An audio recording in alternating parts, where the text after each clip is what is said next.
ಯೇಸು ಕ್ರಿಸ್ತನ ಎರಡನೇ ಆಗಮನದಲ್ಲಿ ಆತನು ಬಂದು 1,000 ವರ್ಷಗಳು ಆತನು ಆಳ್ವಿಕೆ ಮಾಡುತ್ತಾನೆ. ಆ ಆಳ್ವಿಕೆ ಹೇಗಿರುತ್ತದೆ ಎಂಬುದಾಗಿ ಈಗಾಗಲೇ ನೋಡಿಕೊಂಡಿದ್ದೇವೆ. ಆ ಆಳ್ವಿಕೆ ಮುಗಿದ ಮೇಲೆ ಕೊನೆಯ ತನಕ ಸಂಪೂರ್ಣವಾಗಿ ಒಂದು ಲೋಕದ ಅಂತ್ಯದ ತನಕವಾಗಿ, ಅಂದರೆ ಹೊಸ ಲೋಕ ಹೊಸ ಆಕಾಶಗಳನ್ನು ಸೃಷ್ಟಿಸುವ ತನಕ ಏನೇನಾಗುತ್ತದೆ ಎನ್ನುವಂಥ ಈ ಒಂದು ಕೊನೆಯದಾಗಿರುವಂಥ ಎಪಿಸೋಡ್ 7 ಅಂತ್ಯಕಾಲ ಸರಣಿ ಎಪಿಸೋಡ್ 7ಗೆ ತಮ್ಮೆಲ್ಲರಿಗೂ ಸ್ವಾಗತ. ಎಲ್ಲ ಕಾರ್ಯಗಳ ಅಂತ್ಯ, ಅಂತಿಮ ತೀರ್ಪು, ನಿತ್ಯತೆ ಮತ್ತು ಹೊಸ ಸೃಷ್ಟಿ, ಈ ಒಂದು ವಿಡಿಯೋದಲ್ಲಿ ನಾವು ನೋಡಿಕೊಳ್ಳುವುದಕ್ಕೆ ಹೋಗುತ್ತಾ ಇದ್ದೇವೆ. ಪ್ರಿಯರೇ, ಈ ವಿಡಿಯೋವನ್ನು ಹೊಸಬರಾಗಿ ನೋಡುತ್ತಾ ಇದ್ದರೆ ನೀವು ನಮ್ಮ ಚಾನಲ್ಗೆ ಸಬ್ಸ್ಕ್ರೈಬನ್ನು ಮಾಡಿಕೊಳ್ಳಿರಿ. ಇದೇ ರೀತಿಯಾದ ಸತ್ಯವೇದದ ಮುಖ್ಯವಾಗಿರುವಂಥ ವಿಷಯಗಳ ಕುರಿತಾದ ವಿಡಿಯೋಗಳು ನೀವು ಮುಂದೆ ಮಿಸ್ ಮಾಡಿಕೊಳ್ಳುವುದಿಲ್ಲ. ಈ ಒಂದು ವಿಡಿಯೋದಲ್ಲಿ ನಾವು ಕೊನೆಯದಾಗಿರುವಂಥ ಈ ಒಂದು ಸಂಪೂರ್ಣವಾಗಿ ಲೋಕದ ಅಂತ್ಯದ ತನಕ ಏನಾಗುತ್ತದೆ ಎಂಬುದಾಗಿ, ಯೇಸು ಕ್ರಿಸ್ತನು 1,000 ವರ್ಷಗಳ ಆಳ್ವಿಕೆ ಮುಗಿಸಿ ಮತ್ತು ಹೊಸ ಸೃಷ್ಟಿ ಆಗುವ ನಡುವೆ ಏನೇನಾಗುತ್ತದೆ ಎನ್ನುವಂಥ ವಿಷಯಗಳು ಈ ಒಂದು ವಿಡಿಯೋದಲ್ಲಿ ನಾವು ತಿಳಿದುಕೊಳ್ಳುವುದಕ್ಕೆ ಹೋಗುತ್ತಾ ಇದ್ದೇವೆ. ನಾವು ಈಗಾಗಲೇ ಅಂತ್ಯಕಾಲದ ಸೂಚನೆಗಳು, ಆಂಟಿಕ್ರೈಸ್ಟ್ನ ಉದಯ, ರ್ಯಾಪ್ಚರ್, ಮಹಾಸಂಕಟ ಕಾಲ, ಮೃಗದ ಗುರುತು, ಎರಡನೇ ಬರೋಣ, ಎಲ್ಲ ಈ ಒಂದೊಂದಾಗಿ ಒಂದೊಂದು ಎಪಿಸೋಡು ನಾವು ನೋಡಿಕೊಂಡಿದ್ದೇವೆ, ಸ್ಪಷ್ಟವಾಗಿ ತಿಳಿದುಕೊಂಡಿದ್ದೇವೆ. ಮತ್ತು ಇದನ್ನು ನೋಡದೇ ಇರುವಂಥವರಾದರೆ ಇದು ಒಂದು ಸಂಪೂರ್ಣ ಸೀರೀಸ್ ಆಗಿದೆ, ಅಂತ್ಯಕಾಲದ ಸರಣಿ ಎಂಬುದಾಗಿ. ನೀವು ಸಂಪೂರ್ಣವಾಗಿ ಅಂತ್ಯಕಾಲದ ಸಂಕೇತಗಳಿಂದ ಇದು ವಿಡಿಯೋ ತನಕ ನೀವು ನೋಡಿರಿ ಎಂಬುದಾಗಿ ಕೇಳಿಕೊಳ್ಳುತ್ತೇನೆ. ಮಾನವ ಇತಿಹಾಸದ ಮುಕ್ತಾಯ ಅಂದರೆ ಆದಿಕಾಂಡ 3ನೇ ಅಧ್ಯಾಯದಲ್ಲಿ ಪ್ರತಿಯೊಂದು ವಿಷಯ ಇಲ್ಲಿ ಪರಿಹಾರವಾಗುತ್ತದೆ. ಪ್ರತಿಯೊಂದು ವಿಷಯ ಅಂದರೆ ಯಾವ್ದ್ಯಾವುದು? ಪಾಪ ಅಲ್ಲಿ ಬಂದಿರುವಂಥದ್ದನ್ನು ನೋಡುತ್ತೇವೆ, ಮರಣ ಆ ಒಂದು ಪಾಪದಿಂದಲೇ ಬಂದಿರುವಂಥದ್ದನ್ನು ನೋಡುತ್ತೇವೆ, ಮತ್ತು ಸೈತಾನನು ಅಲ್ಲಿ ಅವಾಗಲಿಂದಲೇ ಇದ್ದಿರುವಂಥದ್ದನ್ನು ನೋಡುತ್ತೇವೆ. ಈ 3 ವಿಷಯಗಳು ಸಂಪೂರ್ಣವಾಗಿ ಕೊನೆಯದಾಗಿ ಸೋಲಿಸಲ್ಪಡುತ್ತಾರೆ. ಹೊಸ ಸೃಷ್ಟಿ ಅಂದರೆ ಇದು ದೇವರ ಪ್ಲ್ಯಾನ್ ಬಿ ಅಲ್ಲ. ಜಗತ್ತನ್ನು ಸೃಷ್ಟಿ ಮಾಡುವುದಕ್ಕಿಂತ ಮುಂಚೆಯೇ ನಮ್ಮ ದೇವರು ಇದನ್ನು ಆತನ ಯೋಚನೆಯಲ್ಲಿ ಇತ್ತು ಎಂಬುದಾಗಿ ಎಫೆಸ 1:4 ನಮಗೆ ತಿಳಿಸುವಂಥದ್ದಾಗಿದೆ. ಅಂತಿಮ ದಂಗೆ ಪ್ರಕಟಣೆ 27:9. ಮೊದಲನೇದಾಗಿ ಯೇಸು ಕ್ರಿಸ್ತನು 1,000 ವರ್ಷ ಆಳ್ವಿಕೆ ಮಾಡುತ್ತಾನೆ ಎಂಬುದಾಗಿ ಈಗಾಗಲೇ ನಾವು ಕಳೆದ ಎಪಿಸೋಡ್ನಲ್ಲಿ ನೋಡಿಕೊಂಡಿದ್ದೇವೆ. 1,000 ಪರಿಪೂರ್ಣವಾದ ಆಳ್ವಿಕೆ ಮಾಡಿದ ಮೇಲೆ ಸೈತಾನನು ಬಿಡುಗಡೆ ಹೊಂದುತ್ತಾನೆ. ಅಂದರೆ ದೇವರೇ ಸೈತಾನನಿಗೆ ಬಿಡುಗಡೆ ಕೊಡುತ್ತಾನೆ. ಅವನು ನರಕದಲ್ಲಿ ಶಾಶ್ವತವಾಗಿ ತಳ್ಳಲ್ಪಟ್ಟಿಲ್ಲ. ನರಕದಲ್ಲಿ ಶಾಶ್ವತವಾಗಿ ತಳ್ಳಲ್ಪಟ್ಟಿದ್ದವರು ಯಾರು? ಆಂಟಿಕ್ರೈಸ್ಟ್ ಮತ್ತು ಸುಳ್ಳು ಪ್ರವಾದಿ. ಅವರು ನರಕದಲ್ಲಿ ಈಗಾಗ ಶಾಶ್ವತವಾಗಿ ಈ ಒಂದು ಸಮಯದಲ್ಲಿ ಅವರು ತಳ್ಳಲ್ಪಟ್ಟಿದ್ದಾರೆ, ಬಂಧಿಸಲ್ಪಟ್ಟಿದ್ದಾರೆ. ಆದರೆ ಸೈತಾನನು ಕೆಲವು ಕ್ಷಣಕ್ಕೋಸ್ಕರ ಅವನು ಒಂದು ಪಾತಾಳದಲ್ಲಿ, ದೇವರು ಕೆಲವು ಕ್ಷಣಗಳಿಗೋಸ್ಕರ ಅಂದರೆ 1,000 ವರ್ಷಗಳು ಮುಗಿಯುವ ತನಕ ಆತನು ಅಲ್ಲಿ ಪಾತಾಳದಲ್ಲಿ ಇವರು ಬಂಧಿಸಲ್ಪಡುತ್ತಾನೆ. ಈ 1,000 ವರ್ಷಗಳು ಮುಗಿದ ತಕ್ಷಣ ಸೈತಾನನು ಬಿಡುಗಡೆ ಹೊಂದುತ್ತಾನೆ. ಬಿಡುಗಡೆ ಹೊಂದಿ ಲೋಕದಲ್ಲಿ ಬರುತ್ತಾನೆ. ಈ 1,000 ವರ್ಷಗಳಲ್ಲಿ ಅನೇಕ ದೇವರು ಮಾಡಿರುವಂಥ ಒಂದು ನೀತಿವಂತರ ಆಳ್ವಿಕೆ, ಎಲ್ಲ ರೀತಿಯಾದ ಯೇಸು ಕ್ರಿಸ್ತನ ಪವಿತ್ರವಾದ ಆಳ್ವಿಕೆಯಲ್ಲಿ ಅನೇಕ ಜನರಿರುತ್ತಾರೆ. ಆ ಒಂದು ಜನರಿಗೆ ಅವನು ಬಂದು ವಂಚನೆ ಆಗುತ್ತಾನೆ. ಎಷ್ಟೋ ವಿಷಯಗಳಲ್ಲಿ ಅವರಿಗೆ ವಂಚಿಸ್ತಾನೆ. ಅವನ ಕುತಂತ್ರಗಳು ಅವರ ಜೀವನಗಳಲ್ಲಿ ಅವರ ಮನಸ್ಸು ಹೃದಯಗಳನ್ನು ಬದಲಾವಣೆಗೊಳಿಸುವಂಥವನಾಗಿದ್ದಾನೆ. ಮತ್ತು ಕೆಲವರು ಅವರನ್ನು ಅನುಸರಿಸುವಂಥವರು ಕೂಡ ಆಗಿರ್ತಾರೆ ಎಂಬುದಾಗಿ ನಾವು ಸತ್ಯವೇದದಲ್ಲಿ ನೋಡುತ್ತೇವೆ. ಈ ಜನರನ್ನು ತೆಗೆದುಕೊಂಡು ಕೊನೆಯದಾಗಿ ಸೈತಾನ ಏನು ಮಾಡುತ್ತಾನೆ? ದಂಗೆ ಮಾಡುತ್ತಾನೆ ದೇವರ ವಿರುದ್ಧವಾಗಿ. ದಂಗೆ ಅಂದರೆ ಜಗಳವಾಡುತ್ತಾನೆ, ಯುದ್ಧ ಮಾಡುತ್ತಾನೆ. ಈ ಕೊನೆಯದಾಗಿರುವಂಥ ಯುದ್ಧದಲ್ಲಿ ಬಹಳಷ್ಟು ತಕ್ಷಣವೇ ಅವನು ಸೋಲನ್ನು ಅನುಭವಿಸ್ತಾನೆ. ಅವನು ಯಾವುದೇ ಕ್ಷಣಕ್ಕೋಸ್ಕರವೂ ಕೂಡ ದೇವರ ಮುಂದೆ ನಿಲ್ಲುವುದಕ್ಕೆ ಸಾಧ್ಯವಿಲ್ಲ. ತಕ್ಷಣ ಸೋಲನ್ನು ನೋಡುತ್ತಾನೆ. ಸ್ವರ್ಗದಿಂದ ಬಂದ ಬೆಂಕಿ ತಕ್ಷಣವೇ ದಂಗೆಯನ್ನು ದಹಿಸುತ್ತದೆ. ಅವನ ಇಡೀ ಅಹಂಕಾರವೇ ಮುರಿದು ಬಿಡುತ್ತದೆ. ಆವಾಗ ಸೈತಾನನು ಮತ್ತು ಅವನ ಜೊತೆ ದಂಗೆ ಮಾಡಿರುವಂಥವರೆಲ್ಲರೂ ಕೊನೆಯದಾಗಿ ನರಕದಲ್ಲಿ ಶಾಶ್ವತವಾಗಿ ತಳ್ಳಲ್ಪಡುತ್ತಾರೆ ಎಂಬುದಾಗಿ ನೋಡುತ್ತೇವೆ. ಈ ಶಾಶ್ವತವಾಗಿ ನರಕದಲ್ಲಿ ತಳ್ಳಲ್ಪಡುವುದಕ್ಕಿಂತ ಅದೇ ಸಂದರ್ಭದಲ್ಲಿ ನಡೆಯಬೇಕಾಗಿರುವಂಥ ಒಂದು ಬಹಳಷ್ಟು ದೊಡ್ಡದಾದ ಘಟನೆ, ನ್ಯಾಯ ವಿಚಾರಣೆ ಘಟನೆ, ದ ಜಡ್ಜ್ಮೆಂಟ್ ಡೇ ಎಂಬುದಾಗಿ ನಾವು ಹೇಳುತ್ತೇವೆ. ದೇವರ ಶಾಶ್ವತವಾದ ನ್ಯಾಯ ಪ್ರಕಟಣೆ 20:10 ಮೂಲಕವಾಗಿ ಗಮ್ಯಸ್ಥಾನ ಅಂದರೆ ಬೆಂಕಿಯ ಕೆರೆಗೆ, ಅಂದರೆ ಬೆಂಕಿಯಿಂದ ತುಂಬಿರುವಂಥ ಕೆರೆಗೆ ಎಸೆಯಲ್ಪಡುತ್ತಾರೆ. ಮೃಗ ಮತ್ತು ಸುಳ್ಳು ಪ್ರವಾದಿ ಈಗಾಗಲೇ ಅಲ್ಲಿರುವಂಥದ್ದನ್ನು ನೋಡುತ್ತೇವೆ. 1 ವರ್ಷಗಳ ಕಾಲದಲ್ಲಿ ಅವರು ಇರುವುದಿಲ್ಲ, ಅದಕ್ಕಿಂತ ಮುಂಚೆ ದೇವರವರನ್ನು ಸೋಲಿಸಿ ಅಲ್ಲಿ ಹಾಕಲ್ಪಡುತ್ತಾರೆ ಎಂಬುದಾಗಿ ನಾವು ನೋಡಿರುತ್ತೇವೆ. ಅವಧಿ ಎಷ್ಟಿರುತ್ತದೆ ಅಲ್ಲಿ ನರಕಕ್ಕೆ ಹಾಕಿರುವಾಗ? ಎಷ್ಟು ವರ್ಷಗಳಿರಬೇಕು, ಎಷ್ಟು ವರ್ಷಗಳದ ಶಿಕ್ಷೆ ಇದೆ ಎಂಬುದಾಗಿ ಪ್ರಶ್ನೆ ನಮಗೆ ಇದ್ದರೆ, ಆ ನರಕದಲ್ಲಿ ಶಾಶ್ವತವಾಗಿ ಯಾವುದೇ ರೀತಿಯಾದ ಇಷ್ಟೇ ವರ್ಷಗಳೆಂಬುದಾಗಿಲ್ಲ, ಸಮಯನೇ ಇಲ್ಲ. ನಿತ್ಯಕ್ಕಾಗಿ ಶಾಶ್ವತವಾಗಿ ನರಕದಲ್ಲಿ ಉರಿಯುವಂಥವರಾಗಿರುತ್ತಾರೆ ಎಂಬುದಾಗಿ ನೋಡುತ್ತೇವೆ. ನ್ಯಾಯ, ಪಾಪದ ಮೂಲ ಕಾರಣ ರಾಷ್ಟ್ರಗಳು ವಂಚಿಸಿದವನು ಮತ್ತು ಆತ್ಮಗಳು ಕೊಂದವನಿಗೆ ಇದು ಸಂಪೂರ್ಣ ನ್ಯಾಯವಾದ ಶಿಕ್ಷೆಯಾಗಿದೆ. ಅದು ಸೈತಾನನು ಎಂಬುದಾಗಿ. ಸಂಪೂರ್ಣವಾಗಿ ರಾಷ್ಟ್ರಗಳನ್ನು ವಂಚಿಸಿ, ಮಾನವರನ್ನು ವಂಚಿಸಿ, ದೇವರ ವಿರುದ್ಧವಾಗಿ ಅವರನ್ನು ನಡೆಸಿಕೊಂಡು ಹೋಗಿರುವಂಥ ಸೈತಾನನು ಮತ್ತು ದೇವರ ವಿರುದ್ಧವಾಗಿ ನಡೆದುಕೊಂಡು ಹೋಗಿರುವಂಥವರೆಲ್ಲರನ್ನು ದೇವರು ನ್ಯಾಯವನ್ನು ಸ್ಥಾಪಿಸುತ್ತಾನೆ. ಅದೇ ನ್ಯಾಯವಾದ ಶಿಕ್ಷೆ ಆಗಿದೆ. ಅದಕ್ಕೋಸ್ಕರ ಆ ಒಂದು ಜಡ್ಜ್ಮೆಂಟ್ ಡೇ, ನ್ಯಾಯ ವಿಚಾರಣೆ ದಿನದಲ್ಲಿ ನಮ್ಮ ಕರ್ತನಾದ ಯೇಸು ಕ್ರಿಸ್ತನು ಒಂದು ಮಹಾ ಬಿಳಿ ಸಿಂಹಾಸನದ ಮೇಲೆ ಕೂತಿರುತ್ತಾನೆಂಬುದಾಗಿ ಪ್ರಕಟಣೆ 20:11-15 ವಚನದವರೆಗೆ ನಾವು ನೋಡುತ್ತೇವೆ. ಇದು ಪವಿತ್ರವಾಗಿರುವಂಥ ನ್ಯಾಯಾಧೀಶನ ಆಸನವಾಗಿರುತ್ತದೆ. ಪವಿತ್ರವಾಗಿರುವ ನ್ಯಾಯಾಧೀಶನು ಯಾರು? ನಮ್ಮ ಕರ್ತನಾದ ಯೇಸು ಕ್ರಿಸ್ತನು. ಆತನು ಲೋಕಕ್ಕೆ ನ್ಯಾಯ ತೀರಿಸುತ್ತಾನೆ. ಕೊನೆಯದಾಗಿ ಇಲ್ಲಿ ಭೂಮಿ ಆಕಾಶಗಳು ಓಡಿ ಹೋಗುತ್ತವೆ, ಇರುವುದಿಲ್ಲ ಭೂಮಿ ಆಕಾಶಗಳು. ಸತ್ತವರು ಅಂದರೆ ದೊಡ್ಡವರು ಚಿಕ್ಕವರು ಈ ಒಂದು ನ್ಯಾಯ ವಿಚಾರಣೆಯಲ್ಲಿ ಭಾಗವಹಿಸುತ್ತಾರೆ. ಇಲ್ಲಿ ನಮಗೆ ಒಂದು ಪ್ರಶ್ನೆ ಆಗಿರುತ್ತದೆ, ಯಾರ್ಯಾರು ನ್ಯಾಯ ವಿಚಾರಣೆಯಲ್ಲಿ ಭಾಗವಹಿಸುವಂಥವರಾಗಿರುತ್ತಾರೆ? ಯಾಕಂದರೆ ಈಗಾಗಲೇ ನಾವು ಅಂತ್ಯಕಾಲದ ಸರಣಿಗಳಲ್ಲಿ ರ್ಯಾಪ್ಚರ್ ನೋಡಿಕೊಂಡಿದ್ದೇವೆ. ಯೇಸು ಕ್ರಿಸ್ತನ 2ನೇ ಆಗಮನವು ಕೂಡ ನಾವು ನೋಡಿಕೊಂಡಿದ್ದೇವೆ. ರ್ಯಾಪ್ಚರ್ನಲ್ಲಿ ಸಭೆ ಎತ್ತೇಳಲ್ಪಡುತ್ತದೆ ಎಂಬುದಾಗಿ, ಅಂದರೆ ಸಭೆ ಆ ಒಂದು ಮಹಾಸಂಕಟ ಕಾಲದಲ್ಲಿಯೂ ಕೂಡ ಇರುವುದಿಲ್ಲ. ಹೋಗಿ ಈ ಮಹಾಸಂಕಟ ಕಾಲ ಮುಗಿದ ಮೇಲೆ ಯೇಸು ಕ್ರಿಸ್ತನ 1000 ವರ್ಷ ಆಳ್ವಿಕೆ ಸಂಗಡ ಅವರು ಬಂದಿರುತ್ತಾರೆ. ಮತ್ತು ಯಾರ್ಯಾರು ರ್ಯಾಪ್ಚರ್ನಲ್ಲಿ ಸಭೆಯಾಗಿ ಎತ್ತಲ್ಪಡುತ್ತಾರೋ, ಅಂದರೆ ರ್ಯಾಪ್ಚರ್ ಆಗುತ್ತಾರೋ, ಮತ್ತು ಯಾರ್ಯಾರು ಆ ಒಂದು ಸಮಯದಲ್ಲಿ ಸತ್ತವರು ಪುನರುತ್ಥಾನವನ್ನು ಹೊಂದಿರುತ್ತಾರೋ ಅವರು ಈ ಒಂದು ನ್ಯಾಯ ವಿಚಾರಣೆಯಲ್ಲಿ ಪಾಲ್ಗೊಳ್ಳುವುದಿಲ್ಲ, ಅವರು ಇರುವುದಿಲ್ಲ, ಅವರಿಗೆ ದೇವರ ನ್ಯಾಯ ತೀರಿಸುವುದಿಲ್ಲ. ಏಕೆಂದರೆ ಈಗಾಗಲೇ ಅವರು ನ್ಯಾಯವನ್ನು ಹೊಂದಿರುವಂಥವರಾಗಿರುತ್ತಾರೆ. ಇಲ್ಲಿ ನ್ಯಾಯ ತೀರಿಸುವಂಥದ್ದು ಯಾರಿಗೆ? ಯಾರು ಯೇಸು ಕ್ರಿಸ್ತನ ವಿರುದ್ಧವಾಗಿ ಅನೀತಿಯಿಂದ ನಡೆದುಕೊಳ್ಳುತ್ತಾರೋ, ಯೇಸು ಕ್ರಿಸ್ತನ ವಿರುದ್ಧವಾಗಿ ನಡೆದುಕೊಂಡು ಈ ಒಂದು ಆಂಟಿಕ್ರೈಸ್ಟ್, ಈ ಒಂದು ಸುಳ್ಳು ಪ್ರವಾದಿ ಮತ್ತು ಸೈತಾನನ ಒಂದು ಬಲೆಯಲ್ಲಿ ಸೈತಾನನ ಜೀವನವನ್ನು ಜೀವಿಸಿರುವ ಇಲ್ಲಿಯ ತನಕ ಎಲ್ಲ ಜನರು ಈ ಒಂದು ನ್ಯಾಯ ವಿಚಾರಣೆಯಿಂದ ಹಾದು ಹೋಗುತ್ತಾರೆ. ಅಂದರೆ ಯೇಸು ಕ್ರಿಸ್ತನು ಅವರನ್ನು ನ್ಯಾಯವನ್ನು ತೀರಿಸುತ್ತಾರೆ.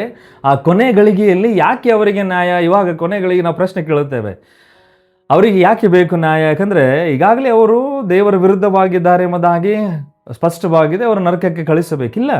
ಇಡೀ ಲೋಕಕ್ಕೆ, ಇಡೀ ಲೋಕದ ಮುಂದೆ, ಎಲ್ಲ ಜನರ ಮುಂದೆ ಅವರು ನಡೆದುಕೊಂಡು ಹೋಗಿರುವಂತಹ ಪ್ರತಿಯೊಂದು ಕಾರ್ಯ, ಕ್ರಿಯೆಗಳು, ಆಲೋಚನೆ, ಮಾತುಗಳು, ಪ್ರತಿಯೊಂದು ವಿಷಯಗಳು ದೇವರು ಇಡೀ ಲೋಕದ ಮುಂದೆ ಹೇಳುವಂಥವನಾಗಿದ್ದಾನೆ. ಈ ಒಂದು ಕಾರಣಗಳಿಂದ ಇವರು ಶಾಶ್ವತವಾಗಿ ನರಕಕ್ಕೆ ತಳ್ಳಲ್ಪಡುತ್ತಾರೆ ಎಂಬುದಾಗಿ ದೇವರು ನ್ಯಾಯ ತೀರಿಸುತ್ತಾನೆ. ಆ ನ್ಯಾಯ ತೀರಿಸುವಂಥದ್ರಲ್ಲಿ 2 ಬಹಳಷ್ಟು ಪ್ರಮುಖವಾಗಿರುವಂತಹ ಪುಸ್ತಕಗಳು ನಮ್ಮ ಸತ್ಯವೇದ ಈಗಾಗಲೇ ಹೇಳುವಂಥದ್ದಾಗಿದೆ. ಒಂದು ಜೀವಗ್ರಂಥ, ಇನ್ನೊಂದು ಕ್ರಿಯೆಗಳ ಪುಸ್ತಕ ಎಂಬುದಾಗಿ ದ ಬುಕ್ ಆಫ್ ಲೈಫ್, ಜೀವಬಾಧ್ಯರ ಪಟ್ಟಿ ಎಂಬುದಾಗಿ ಕೂಡ ನಾವು ಹೇಳುತ್ತೇವೆ. ಮತ್ತು ನಮ್ಮ ಕ್ರಿಯೆಗಳನ್ನು ಇದ್ದಿರುವಂತಹ ಪುಸ್ತಕ ಎಂಬುದಾಗಿ. ಈ 2 ಪುಸ್ತಕಗಳಲ್ಲಿ ಏನೇನು ವ್ಯತ್ಯಾಸವಾಗಿದೆ ಎಂಬುದಾಗಿ ನಾವು ತಿಳಿದುಕೊಳ್ಳೋಣ. ಜೀವಗ್ರಂಥ, ನಿಮ್ಮ ಸ್ಕ್ರೀನ್ ಮೇಲೆ ಬಂದಿರುವಂಥ ಈ ಒಂದು ಚಿತ್ರವನ್ನು ನೋಡಿಕೊಳ್ಳಿ. ನಂಬಿಕೆಯಿಂದ ರಕ್ಷಣೆ ಹೊಂದಿರುವಂಥದ್ದು ಯೇಸು ಕ್ರಿಸ್ತನ ಕೃಪೆಯಿಂದ ಅವರೆಲ್ಲರ ಹೆಸರುಗಳು ಜೀವಗ್ರಂಥದಲ್ಲಿ ಒಳಗೊಂಡಿರುತ್ತದೆ. ಮತ್ತು ಈ ಒಂದು ಜೀವಗ್ರಂಥದ ಉದ್ದೇಶ ಏನಾಗಿರುತ್ತದೆ? ಹೆಸರುಗಳು ಸಂಪೂರ್ಣವಾಗಿ ಇರುವಂಥದ್ದಾಗಿದೆ. ಯಾರ ಹೆಸರುಗಳು ಇರಬೇಕು, ಯಾರ ಹೆಸರುಗಳಿಲ್ಲ ಎನ್ನುವಂಥದ್ದು ಖಚಿತಪಡಿಸುವಂಥದ್ದಾಗಿರುತ್ತದೆ. ಮತ್ತು ಇದರ ಫಲಿತಾಂಶ ಏನಾಗಿರುತ್ತದೆ ಅಂದರೆ, ಹೆಸರು ಕಂಡು ಬರದಿದ್ದವರ, ಅಂದರೆ ಯಾರ್ಯಾರ ಹೆಸರು ಅದರಲ್ಲಿರುವುದಿಲ್ಲ, ಅವರು ಬೆಂಕಿಯ ಕೆರೆಗೆ ಎಸೆಯಲ್ಪಡುತ್ತಾರೆ. ದ ಲೇಕ್ ಆಫ್ ಫೈರ್ ಎಂಬುದಾಗಿ ಪ್ರಕಟಣೆ 20:15 ನಾವು ನೋಡುತ್ತೇವೆ.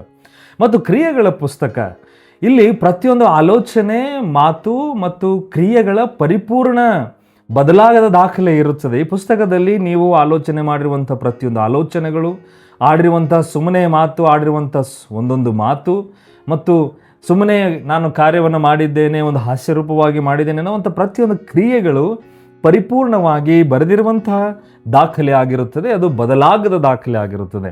ಇಲ್ಲಿನ ಉದ್ದೇಶ ಖಂಡನೆಯ ಮಟ್ಟವನ್ನು ಸ್ಥಾಪಿಸುವುದು, ದೇವರ ತಿರಸ್ಕಾರಕ್ಕೆ ಸಾಕ್ಷಿಯಾಗಿ ಕ್ರಿಯೆಗಳನ್ನು ಬಹಿರಂಗಪಡಿಸುವುದು. ದೇವರನ್ನು ಯಾಕೆ ಇವರು ತಿರಸ್ಕರಿಸಿದ್ದಾರೆ, ಆ ತಿರಸ್ಕರಿಸಿರುವಂಥ ಕ್ರಿಯೆಗಳನ್ನು ಬಹಿರಂಗಪಡಿಸಿ ಆ ಕ್ರಿಯೆಗಳ ಮೂಲಕವಾಗಿ ಇವರು ಖಂಡನೆಗೆ ಅರ್ಹರಿದ್ದಾರೆ ಎಂಬುದಾಗಿ ಈ ಒಂದು ಪುಸ್ತಕ ತೋರಿಸುವಂಥದ್ದಾಗಿದೆ.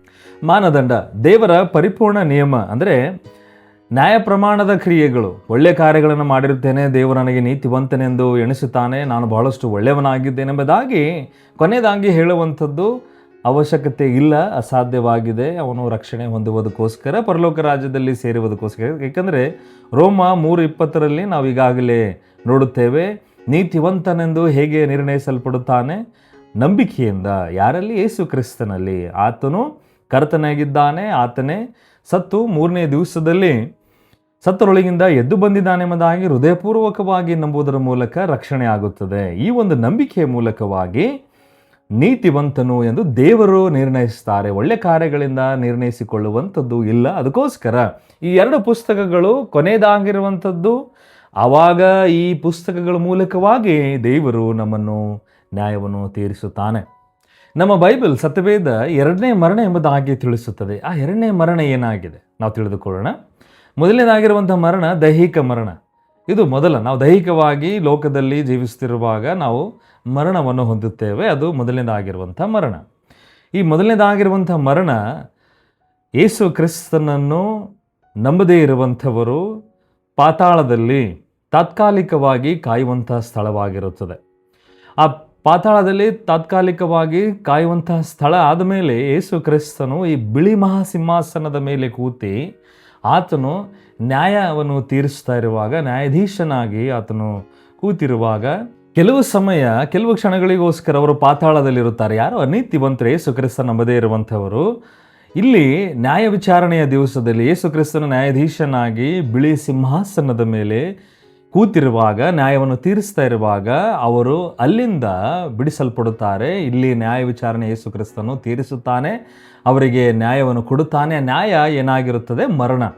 ಮರಣ ಎಂದರೆ ಬೆಂಕಿಯ ಕೆರೆ, ದ ಲೇಕ್ ಆಫ್ ಫೈರ್, ನರಕ ಎಂಬುದಾಗಿ ನಾವು ಹೇಳುತ್ತೇವೆ. ಇವೆಲ್ಲವುಗಳಾದ ಮೇಲೆ ನಮ್ಮೆಲ್ಲರಿಗೆ ಅಂದರೆ ಯೇಸು ಕ್ರಿಸ್ತನನ್ನು ನಂಬಿರುವಂಥ ಎಲ್ಲ ದೇವ ಮಕ್ಕಳಿಗೆ ಸಂತೋಷದಿಂದ ತುಂಬಿರುವಂಥ, ಉಲ್ಲಾಸದಿಂದ ತುಂಬಿರುವಂಥ ಈ ಸಂದೇಶವೇನಾಗಿದೆ? ಕೊನೆಯದಾಗಿ ನಮ್ಮ ಕರ್ತನಾದ ಯೇಸು ಕ್ರಿಸ್ತನು, ನಮ್ಮ ದೇವರು ಹೊಸ ಆಕಾಶ ಮತ್ತು ಹೊಸ ಭೂಮಿಯನ್ನು ಆತನು ನಿರ್ಮಾಣ ಮಾಡುತ್ತಾನೆ. ಇದು ಪ್ರಕಟಣೆ 21:1 ನಮಗೆ ತಿಳಿಸುತ್ತದೆ. ರೋಮ 8:21 ಸೃಷ್ಟಿಯ ಭ್ರಷ್ಟತೆಯಿಂದ ಬಿಡುಗಡೆ ಹೊಂದುತ್ತದೆ. ಸೃಷ್ಟಿಯು ಭ್ರಷ್ಟತೆ ಆಗಿರುವಂಥದ್ದನ್ನು ನೋಡುತ್ತೇವೆ.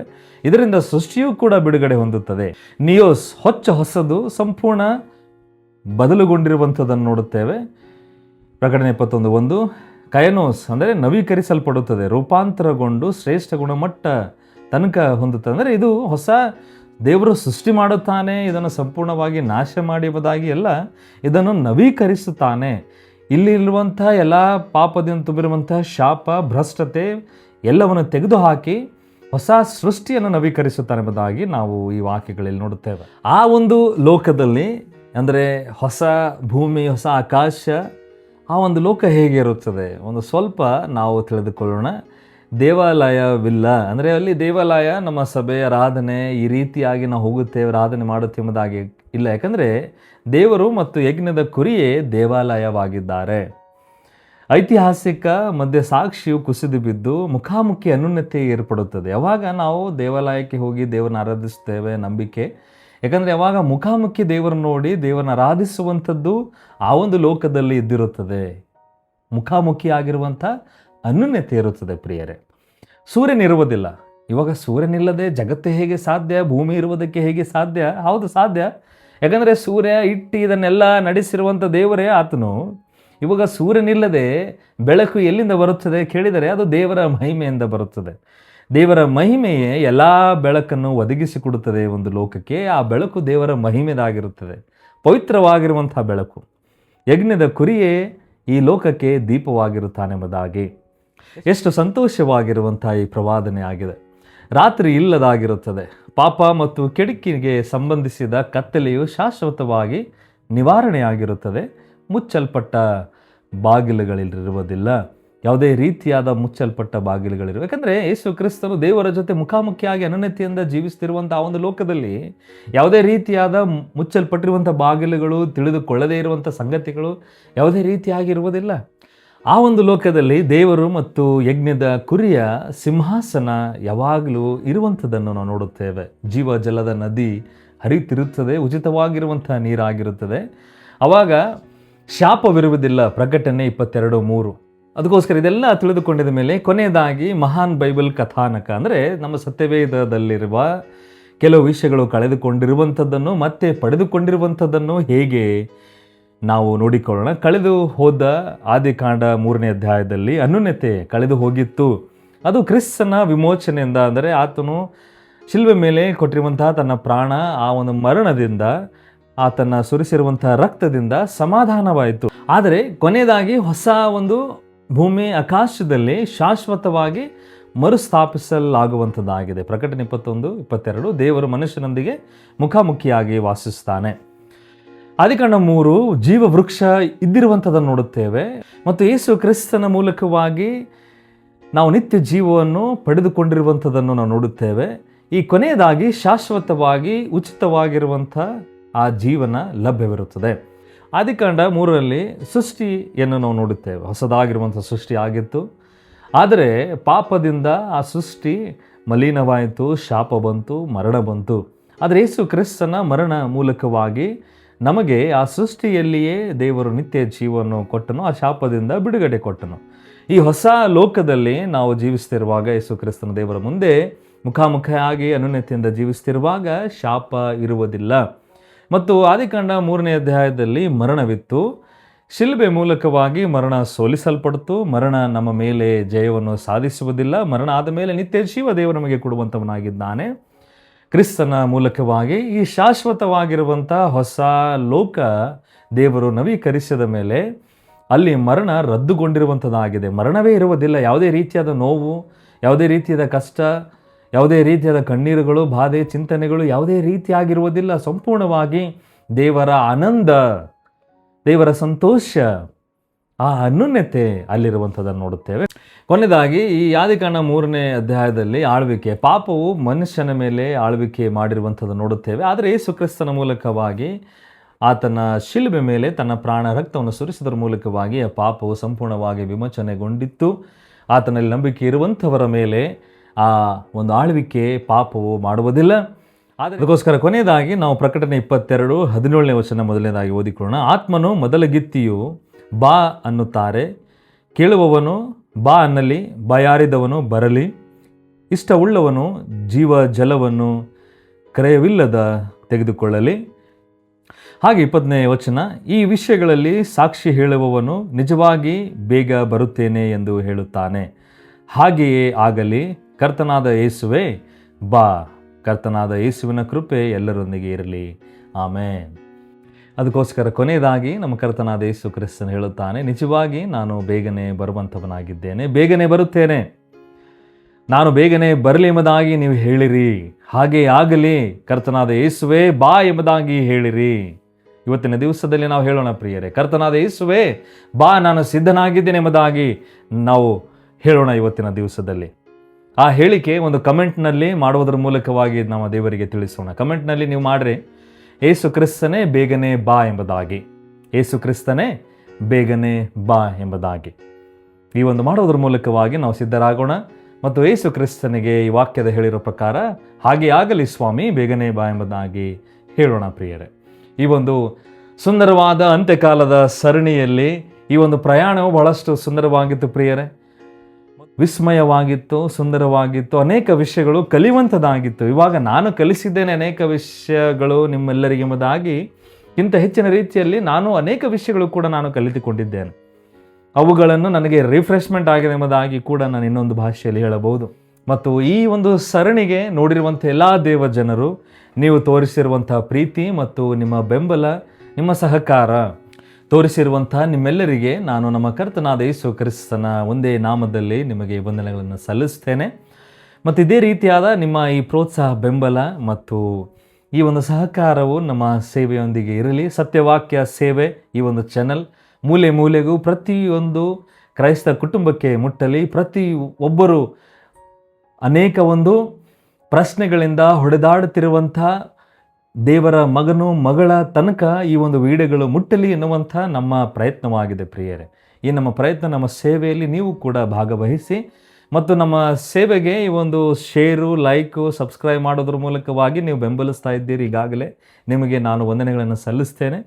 ಇದಕ್ಕಿಂತ ಹೆಚ್ಚು ನೀವು ಸಹಕಾರ ನೀಡಬೇಕು, ನಾನು ಬೆಂಬಲಿಸಬೇಕು, ಇದಕ್ಕೂ ಹೆಚ್ಚು ನಾನು ಪ್ರೋತ್ಸಾಹಿಸಬೇಕೆಂಬುದಾಗಿ ನಿಮಗೆ ಮನಸ್ಸಿದ್ದರೆ ಮಾತ್ರ ನೀವು ಸ್ವಲ್ಪ ನಿಮ್ಮ ಸಹಾಯ, ಹಣ, ಕಾಣಿಕೆ ನೀವು ಕೊಡುವುದರ ಮೂಲಕವಾಗಿ ನೀವು ಬೆಂಬಲಿಸಬಹುದು ಪ್ರಿಯರೇ. ಈ ಒಂದು ಸ್ಕ್ರೀನ್ ಮೇಲೆ ನೀವು ಬಿದ್ದಿರುವಂಥ ಈ ಒಂದು UPI ID ಮೂಲಕವಾಗಿ ಡಿಸ್ಕ್ರಿಪ್ಷನ್ನಲ್ಲಿಯೂ ಕೂಡ ಇದೆ. ಈ ಒಂದು UPI ID ಮೂಲಕವಾಗಿ ನಿಮ್ಮ ಸಣ್ಣ ಸಹಾಯದ ಹಣ ನಮ್ಮ ಸೇವೆಗೆ ಬಹಳಷ್ಟು ದೊಡ್ಡದಾದ ಸಹಾಯವಾಗಿರುತ್ತದೆ. ಇಷ್ಟವಾದರೆ ಮಾತ್ರ. ಮತ್ತು ಇದೇ ರೀತಿಯಾಗಿ ಮುಂದೆ ಬರುತ್ತಿರುವಂಥ ಇನ್ನೂ ಅನೇಕ ವಿಡಿಯೋಗಳು, ವಿಸ್ಮಯವಾಗಿರುವಂಥ ಸತ್ಯವೇದದ ಟಾಪಿಕ್ಸ್, ವಿಷಯಗಳೊಂದಿಗೆ ನಾವು ಮತ್ತೆ ಭೇಟಿಯಾಗೋಣ ಪ್ರಿಯರೇ. ಅಲ್ಲಿ ತನಕ ಎಲ್ಲ ಪ್ರೀತಿಯ ದೇವ ಜನರಿಗೆ ನಾನು ಮತ್ತೊಂದು ಆವರ್ತಿ ಯೇಸು ಕ್ರಿಸ್ತನ ನಾಮದಲ್ಲಿ ವಂದನೆಗಳನ್ನು ಸಲ್ಲಿಸ್ತೇನೆ. ಮುಂದಿನ ವಿಡಿಯೋದಲ್ಲಿ ಭೇಟಿಯಾಗೋ ತನಕ ನಿಮ್ಮ ಜೊತೆ ದೇವರ ಪರಿಶುದ್ಧ ಪ್ರಸನ್ನತೆಯು ಇರಲಿ. ಎಲ್ಲರಿಗೂ ಪ್ರೈಸ್ ಲಾರ್ಡ್. ಜೈ ಕ್ರಿಸ್ತ್. ಆಮೇನ್.